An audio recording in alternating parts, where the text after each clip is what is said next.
একটি নিষ্পাপ মেয়েকে ভোগ করে যখন অস্বীকার করে, অতঃপর শারীরিক ব্যায়াম চলছে প্রেমিক আর প্রেমিকার। শারীরিক চাহিদা শেষ করে আমি বললাম, সোনা, আমরা বিয়েটা কবে করছি? এভাবে আর কতদিন চুরি করে বাড়িতে ফাঁকি দিয়ে দেখা করব? আমার পেটে বাচ্চা এলো বুঝি। আহা, সবকিছুতে এত তাড়া কেন তোমার বলো তো জান? আমি তো আর কোথাও পালিয়ে যাচ্ছি না, আমরাই তো। সময় হোক বিয়ে করব, এখন প্যারা দিও না প্লিজ। চলো আর একবার শুরু করি। তুমি কি ছোট বাচ্চা? এত বেখেয়ালি হলে চলে বলো? জান, বোঝার চেষ্টা করো। আমি অনুভব করছি আমার পেটে সন্তানের আবির্ভাব হয়েছে। সেই 6টি মাস থেকে একে অপরের স্বামী স্ত্রীর মতো রয়েছি। তো কি হয়েছে? তুমি এখন আমাকে বিয়ে করো, না হলে পরবর্তীতে বাড়ির লোকজন জানাজানি হলে অনেক সমস্যা হবে। আদনান আমার কথা শুনে আমাকে ধাক্কা দিয়ে উঠে দাঁড়িয়ে যায়। আমিও সাথে সাথে উঠে গেলাম। কি হলো আদনান, তুমি কি কথা রাখবে না? চুপ করবে মিথিলা তুমি? এ মধুর সময় তুমি এসব বলে মুড খারাপ করে দিলে। তোমার এক কথা বারবার শুনতে ইচ্ছা হচ্ছে না। এই সম্পর্কে পরে কথা বলবো বলেছি না?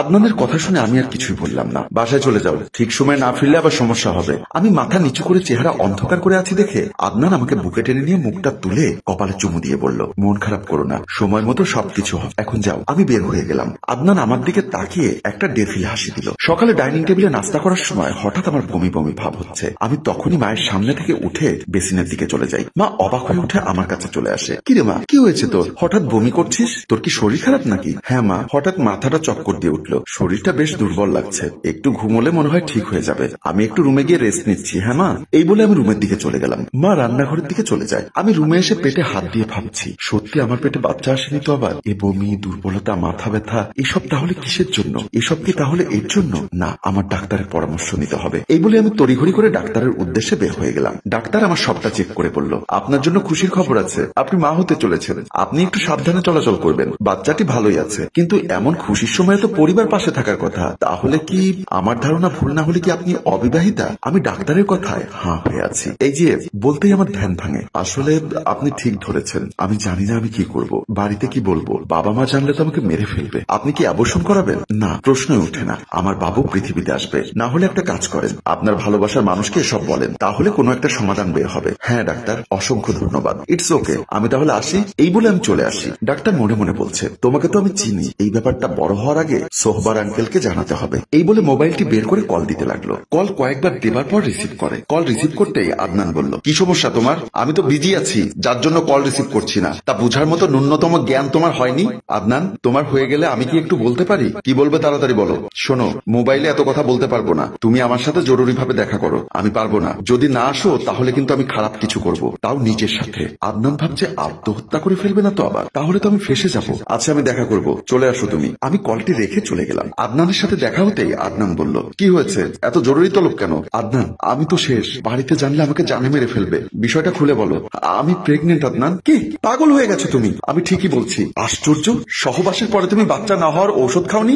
না। কেন খাওনি? ঔষধ খাওয়ার কি দরকার? আমরা তো বিয়ে করছি, তাই না জান? না, প্রশ্নই আসে না। আমি তোমাকে বিয়ে করতে পারবো না। কেন পারবে না? কারণ তোমাকে আমি পছন্দ করি না, শুধুমাত্র টাইম পাস করেছি। কি? হ্যাঁ, তোমার মতো মেয়ের সঙ্গে প্রেম করবো? হ্যাঁ, আমি যে টাইম পাস করেছি এটাই অনেক বেশি। এই মজা করো না প্লিজ, আমার কিন্তু ভালো লাগছে না।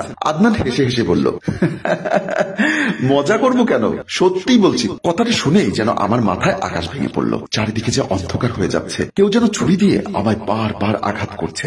আমার সাথে আর যোগাযোগ রাখার চেষ্টা করবে না। যদি ভালো না বাসবে তাহলে আমার সঙ্গে এমন করলে কেন? কেন এইসবে তুমি মজা পাওনি? তুমি যেমন মজা পেয়েছো আমিও মজা পেয়েছি। প্লিজ জান, এমন করো না। দেখো, তোমার সঙ্গে আমার স্ট্যাটাসে যায় না তুমি কোথায় আর আমি কোথায়। হ্যাঁ সব বুঝলাম, কিন্তু এই সন্তানের কি হবে? নষ্ট করে দাও, সবে তো মাত্র হয়েছে, তাই না? আমি আদনানের পায়ে পড়ে গেলাম। প্লিজ তোমার দুটি পায়ে পড়ি, আমার সঙ্গে এমন করো না, মাপ চাই। আমাকে আর ফোন দিয়ে ডিস্টার্ব করবে না। কথাটি বলেই আদনান ধাক্কা দিয়ে চলে যায়। আমি কান্না করতে করতে মাটিতে বসে গেলাম। আমি রুমে এসে বসে কাঁদছি। কি করব বুঝতে পারছি না। আমার বাচ্চাটির কি হবে, কিভাবে বাঁচবে এই সমাজে, যে সমাজে মানুষ চেনা বড়ই দেয়। এমন সময় মা বাবা আসলে আমি দাঁড়িয়ে যাই। বাবা বলল, তুই আমার মেয়ে ভাবতেও আমার ঘৃণা হচ্ছে, তুই এত নোংরা হয়ে গেছিস। আমি বাবার কথায় চমকে গেলাম। তার মানে বাবা সব জেনে গেছে? মা বলল, আমি সেদিনই লক্ষ্য করেছিলাম, কিন্তু বিষয়টা সিরিয়াস ভাবে নেইনি। আমি বাবা মায়ের কথায় কেঁদে দিলাম। মা বাবা, আমাকে নিয়ে টেনশন করো না, তোমাদের মেয়ে আর থাকবে না এই রঙিন পৃথিবীতে। অনেক দূরে চলে যাব, কেউ জানার আগেই চলে যাব সবাইকে ছেড়ে। তোমাদের তাতে কোনো সমস্যা হবে না। বাবা তখনই আমার গালে ঠাস করে থাপ্পড় দিয়ে বলল, তুই কেন মরবি? তুই আমার মেয়ে। প্রেম ভালোবাসা তো খারাপ কিছু নয়, খারাপ তো এই জগতের মানুষ। তুই তো পাপ করিসনি, ভালোবেসেছিলি, ভুল না হয় একটা করে ফেলেছিস, সেটা শুধরানোর দায়িত্ব আমাদের। আমি বাবার কথায় আবেগ আপ্লুত হয়ে গেলাম। মা বলল, আর কান্নাকাটি করিস না, আমরা ওই ছেলের খোঁজ নিব, যেভাবেই হোক ওকে তোর কাছে এনে দিব, পারলে আইনের আশ্রয় নিব। আমি বাবা মাকে জড়িয়ে ধরে কান্না করতে লাগলাম। বাবা মা আমাকে সান্ত্বনা দিতে লাগলো, আর এখানেই একটি মেয়ের জীবন ও একটি ছেলের বেইমানি দেখিয়ে আমাদের গল্প শেষ হয়। সম্মানিত ভিউয়ার্স, কি হতে চলেছে পরে? ভালোবাসা ঠিক আছে, কিন্তু শরীর বিলিয়ে দিয়ে নয়। মেয়ের বাবা মা কি পারবে ছেলেটিকে মানাতে? শেষ পর্যন্ত কি তাদের মিল হবে? ছেলেটা কি মেনে নিবে এই সম্পর্ক? সবকিছু জানতে কমেন্ট করুন দ্বিতীয় পর্বের জন্য। গল্পটির ভাবনায় হাসিম রাজু, পরিচালনায় রেজাউল কবির চৌধুরী ও প্রযোজনায় এফ.এ. নয়ন চৌধুরী। গল্পটি ভালো লাগলে লাইক, কমেন্ট এবং শেয়ার করে অন্যকে দেখার সুযোগ করে দিন। ধন্যবাদ সবাইকে।